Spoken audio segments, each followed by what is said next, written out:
Say we had a position time graph in X versus T. And our data, was the standard easy stuff, 0 to 5, 1 second. You've seen this before. Easy to even visualize the graph there. 24, 25, and 5. 0 to 5 seconds is my typical time unit. So we go from the data table. This is linear data because the gaps in position are the same. The slope will be the same. It'll be one constant slope. Not only that, but it'll be one constant positive slope. And then from there, we can say one constant positive velocity, because we know that the slope of a position time graph is the velocity, whether it's linear or nonlinear. So we take all that definitions, all those definitions, we must integrate them at some point. You can't just write, you don't compartmentalize in physics, we integrate, right? So it's important that we start establishing connections, and the relationship matters. There's not one thing that we do here, we put it aside and put it over here. It's all gonna collaborate. So it's very important that we understand each portion before we go forward. So this is linear data. I wish I was on my actual whiteboard, because then I could spread, I could put this, I could walk to the side and have this already there.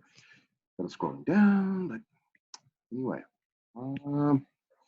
This is linear data. Okay, it's going to be a best fit line. We know that already from first principles.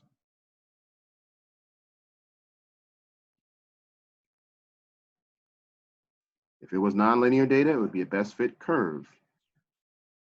We say best fit because most of the time our data points will not fall in the same line, or the same, yeah, won't fall in the same line. So we don't draw a connect the dots type of situation. We draw a line that best fits those data points, or a curve that best fits those data points.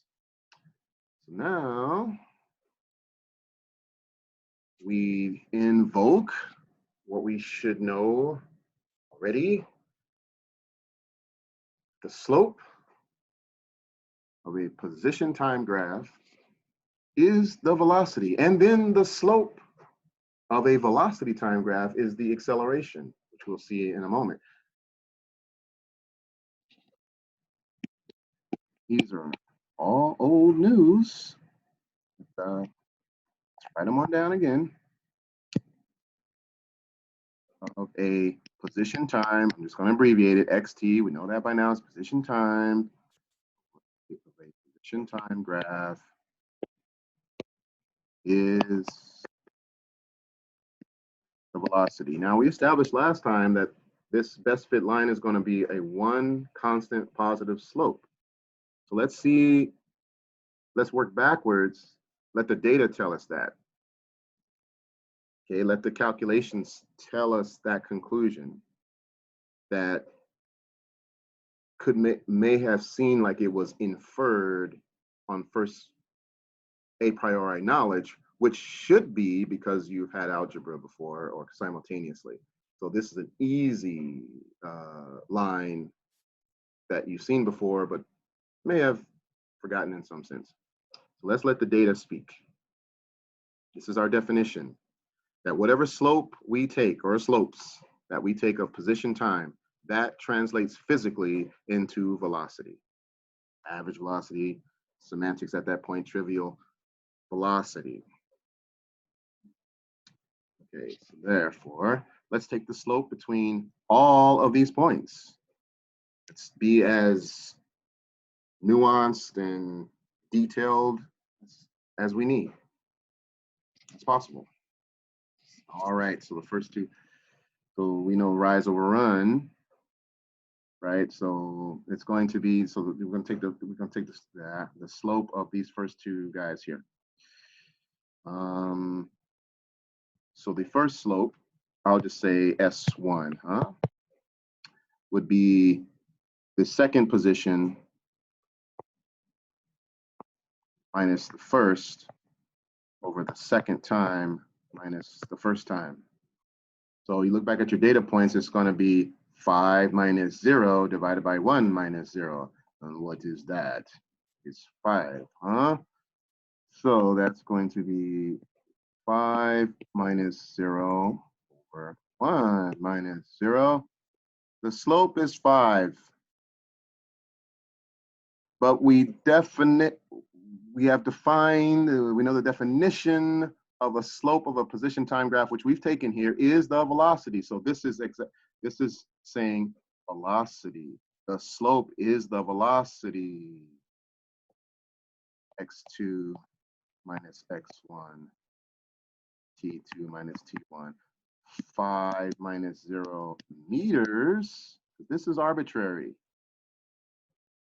1 minus 0 seconds. And it's positive 5 meters per second. Let's be trivial and do the rest of them. Even though we can see it, you know, all of you should be able to see this, majority, all that. Okay, we're done with the first slope. So what we would then do, let's say, is, you don't have to erase this just because I erased that on your notes. Then we'd say, okay, I know that that's my slope, but that slope is my velocity. Let me make a velocity data table then. Why not? In the 0th second, nothing, huh? And then the 1st second, my velocity is 5. Check. Okay. What about at second number 2, or basically 10 minus 5 divided by 2 minus 1? So I'm trying to find the value at the second.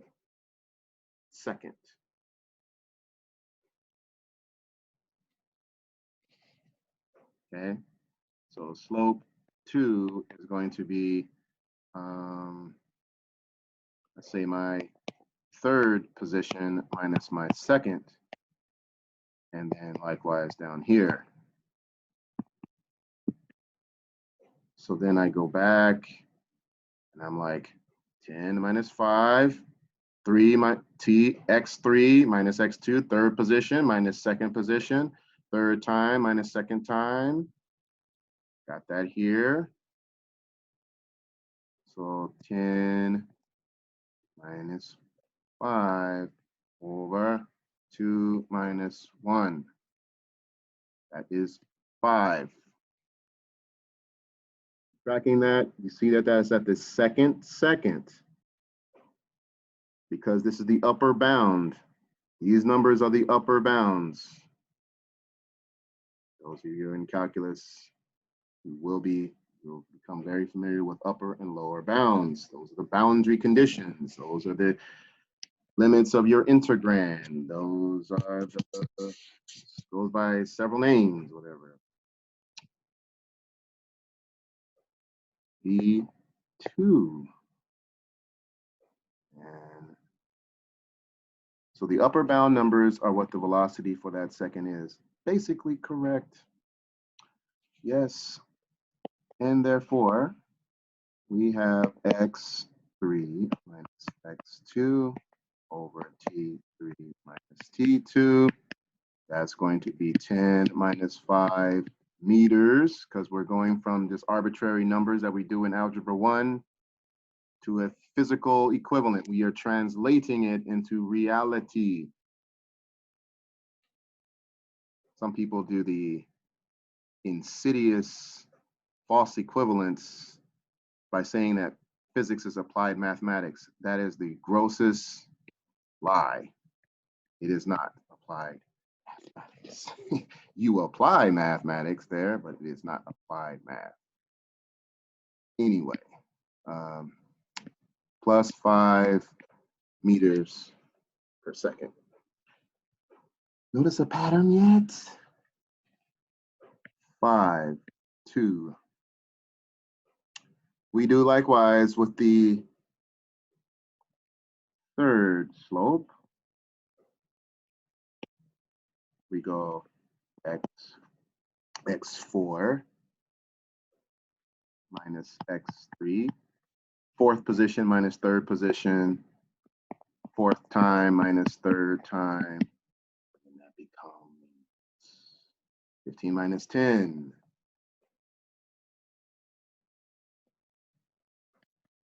Over 3 minus 2 equals 5. I think velocity will be the same. Goes to our definition and it goes to the mathematics. Everything is being proven. We are creating enough evidence to be as analytical and truthful as possible without your feelings getting hurt. 15 minus 10 over 3 minus 2 plus 5. Third second. Think you can see why we say that this is one constant and positive slope, which is one constant and positive velocity, because of the definition that the slope of a position time graph is the velocity. All of these slopes are the same. We have one uniform slope. So we'll see that statement in its visual form when we graph it, that there is one constant positive slope. No matter what 2 points in the linear data that you choose, that slope will be the same. Hope you're seeing that. The math is bearing witness. And let's do the last two. And so we say x5 minus x4, t5 minus t4. And what is that? So 20 minus 15 over 4 minus 3. Also 5. This is a velocity, the fourth velocity at the fourth second. So now we've gone from 3 to 4. 3 to 4 seconds. x5 minus x4. 5 minus t4. 20 minus 5 meters.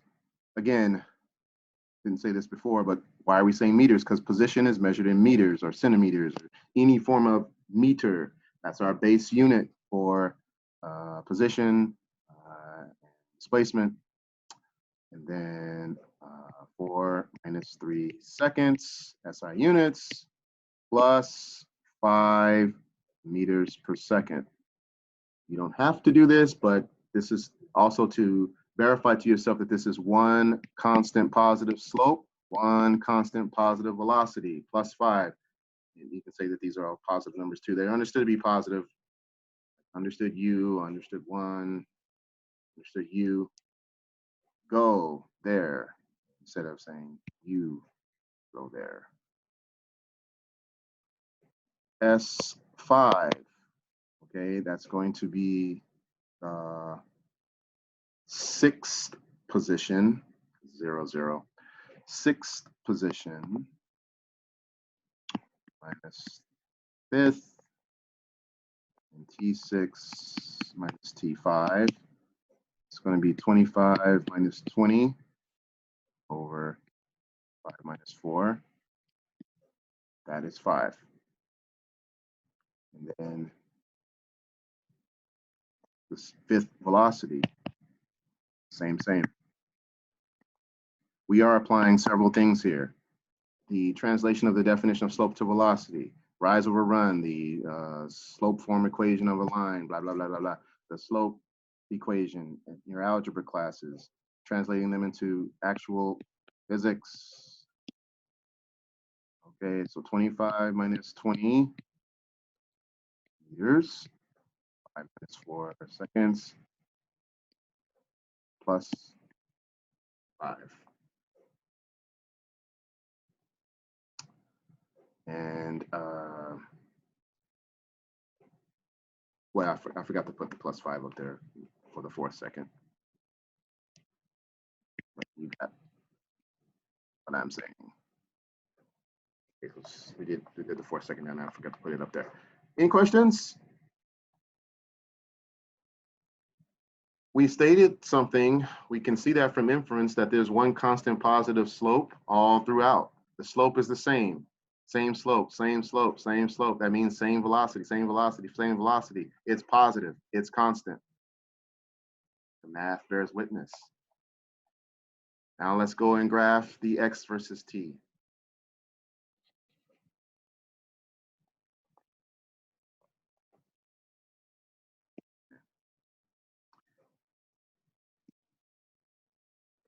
We've done this set of data forever and ever.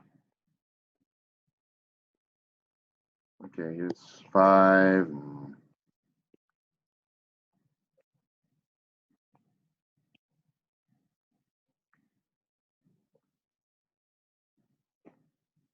And if you have graph paper and all that stuff, and if you're a perfectionist, scale it, whatever. Just don't go too OCD out there. All right, best fit. I will put this not on the line. Best fit. Okay. And as I was saying before, I think Arthur, somebody's asking me, how can it be the same slope at 2 different points? We just verified it mathematically. You see that now, guys. So 5 minus 0, 1 minus 0. It's the same slope between any 2 points, whether you go from the extremes to any one in between or 4th to 2nd. Why trivialize it now? You see it yourself that it works for all points. Okay. So one slope for all the points. This is the best fit line that has the entire, like this slope is going to be constant. Our math bears witness that the slope is constant. So for every second, we're going to have the same number in velocity. So now when we graph velocity versus time,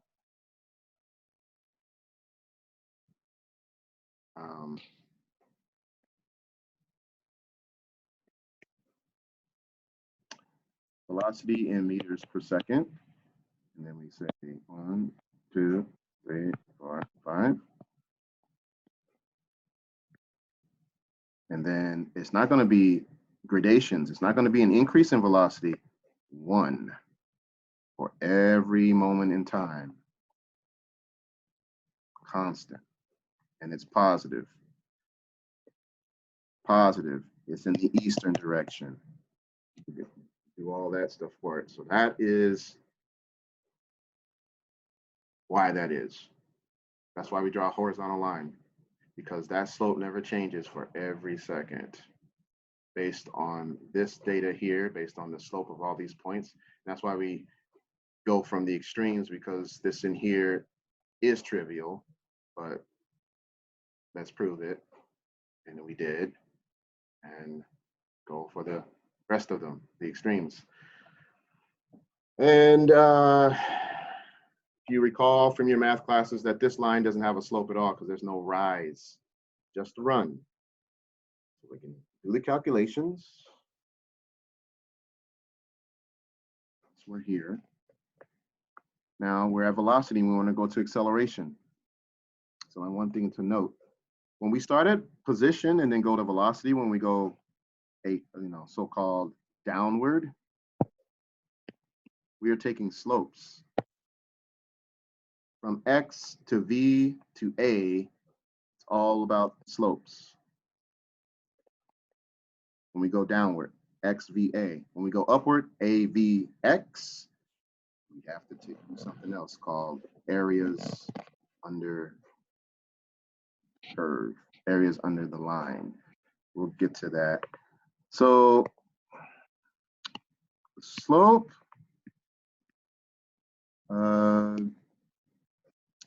VT graph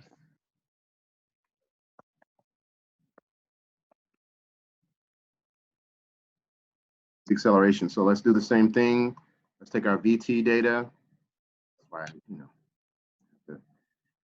be as creative as I can here. So we'll say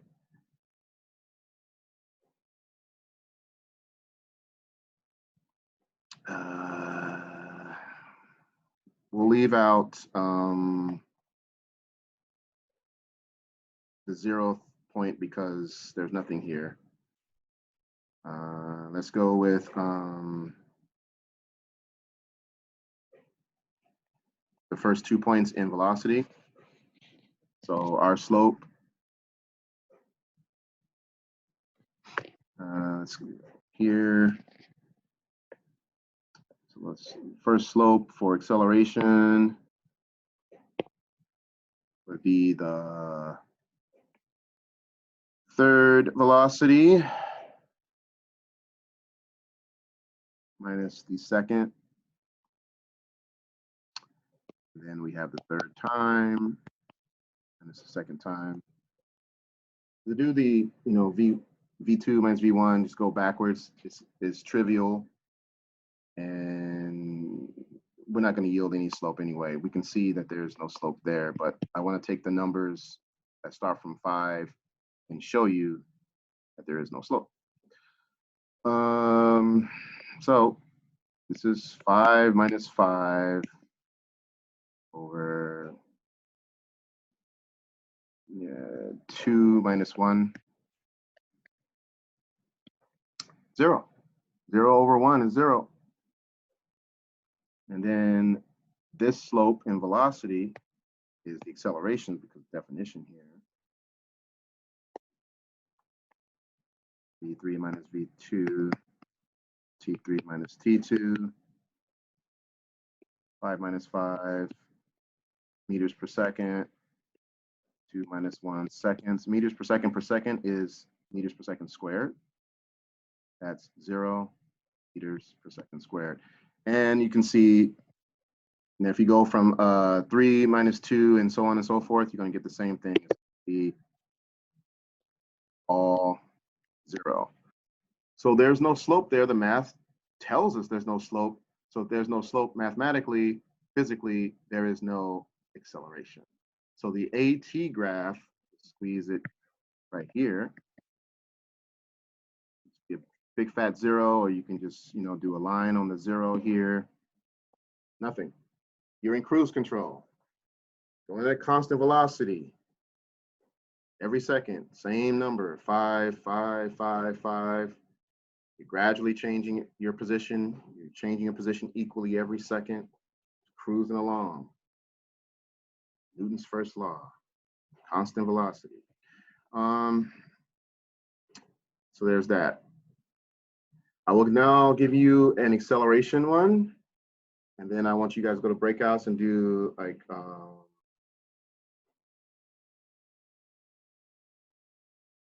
actually, I'll give you the data for the acceleration. Get you guys, you know, talk amongst yourselves. I don't want to talk too long. And then I give you breakouts, and I want you to go there in the breakouts, and I want you to do the same thing you did here, and I want you to graph the nonlinear data in x versus t. I want you to graph velocity versus t, acceleration versus t. So I'm going to give you guys the 20 minutes to do that, maybe. Okay. So next deal. Any questions up top?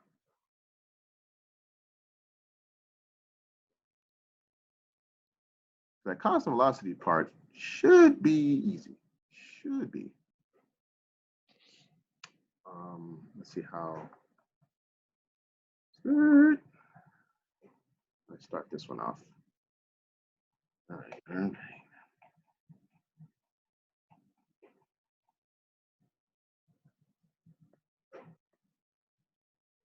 Skirt. All right.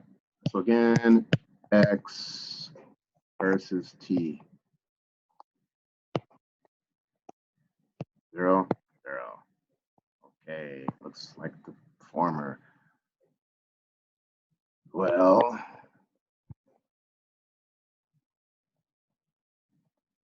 that's dramatic.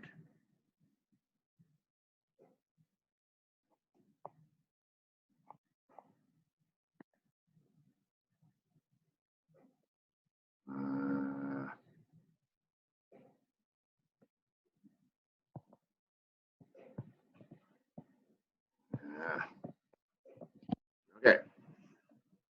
Obviously not linear. Gaps are not equal. We got 5, we got 13. It just blows up. So the position is increasing dramatically every second, speeding up. It is nonlinear. Velocity is changing. The acceleration is constant. Now we have an acceleration, but I want you to show me by the math what the velocities are. I want you to build your VT data table. And I want you to build an AT data table. Okay.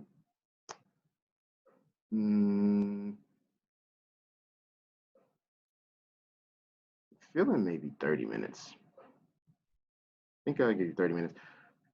And then obviously questions will come on in, blah, blah, blah, blah, blah. Any questions? What you need to do? So you're gonna do just like over here, take the slopes.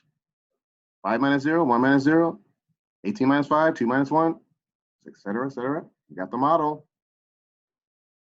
Build your VT data table, build your acceleration data table.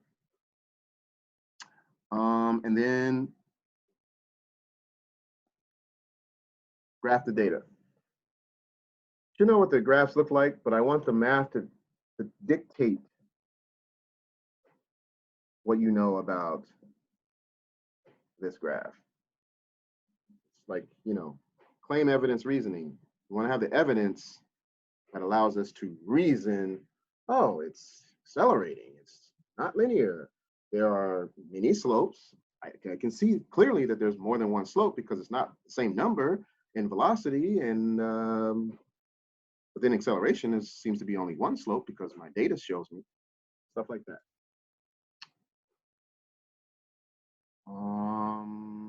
See, I keep hesitating because I want to tell you something else.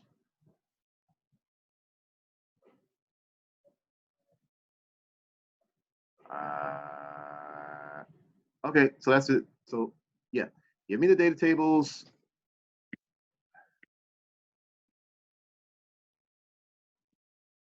Then give me the graphs. And that's it. Let me set the timer.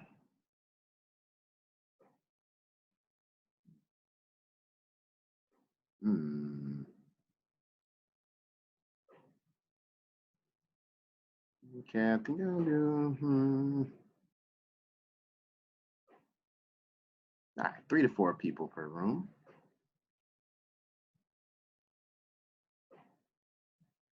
And 30 minutes. So guys, please communicate. I don't have one guy just in there. I mean, get to know each other, guys. Come on.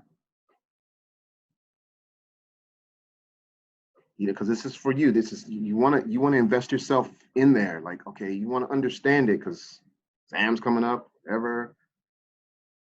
Speaking of which, there's not going to be an exam this week. Obviously not. Grades are due this week, but so you kind of get a freebie, and then we'll talk about next week.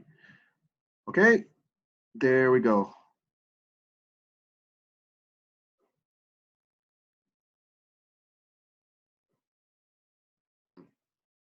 Okay, so first thing, I want to go back to this constant velocity data. In the VT table here, obviously we know that the slope doesn't change.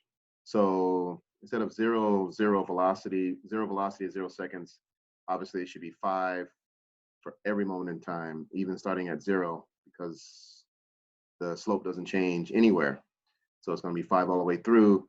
And then once we take the slope of this, which gives us acceleration, it's going to be 0 for every moment. 0, 1, 2, 3. It's going to be 0 for all moments in time. So miswrote that as 0, 0. It should be 5 and 0 because the whole thing is constant. Okay, I'm sure you got changing accelerations. Here's the deal. Those numbers, although arbitrary and made up on the spot, don't correspond to 1, 2, 3, 4, 5. I went back and looked at it. This is a quadratic function. It's something that you won't know going in, at least mathematical form. But I'll tell you now that if you put in these numbers instead of the numbers that you had previously, 5, 18, blew it all the way up, it should be, for at least these moments in time, it should be 0, 1, 4, 9, 16, 25. And you can see that those are squares of these numbers here. And the reason is, we already know that this is going to be a curve that looks something like this in x versus t. It's a quadratic function. And quadratic functions, really quick, are of the form y equals ax squared. I'm going to say y equals x squared, where x, the variable in x in math, is, you know, the horizontal axis, and the variable in y is the vertical axis. But we know in physics that that translates to positions in the y-axis, and time is in the x-axis. So when you square each of these times, you're going to get these numbers. So 1 squared, 1, 2 squared, 4, 3 squared, 9, 4 squared, 16, 5 squared, 25. And then when you take the slopes of these, which is the definition, you're going to get equal gaps in your velocity, and you should get a constant number in acceleration. So yeah, so my bad on that, but I want to correct that. And then I want you to do this as part of homework that's going to be turned in on Friday. I'll give you some other things. And then on Friday, we will be starting up with the motion equations in your book. So we'll be coming to that. So if you just use this idea, well, this is what this data, the nonlinear data, should take the form of a quadratic function. And we know that it's going to go from just arbitrary y to some position, arbitrary x to some time. So x equals t squared. And so you take all those t squares, you're going to generate all these positions. See that? And then when you take the slopes of those, you're going to get the appropriate stuff here. And then also acceleration. So it should work out real nice. Questions?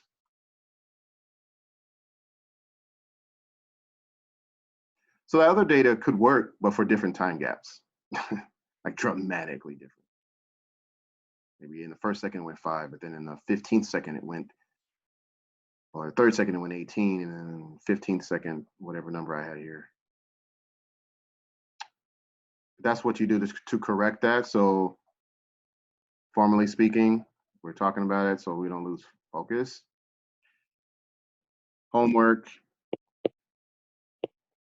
at least part of it.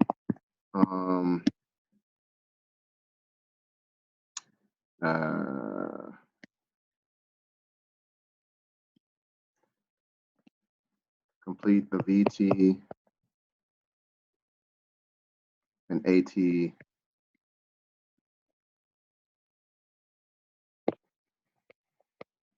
data tables and graphs.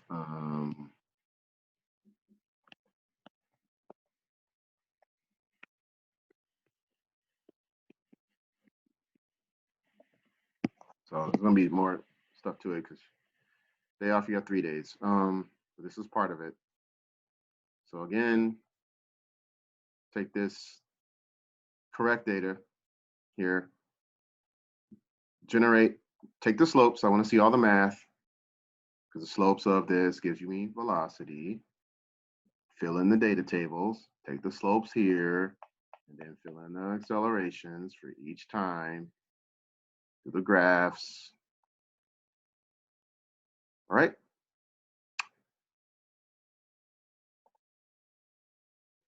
One other thing about those quizzes. But before that, any questions on this part of the homework?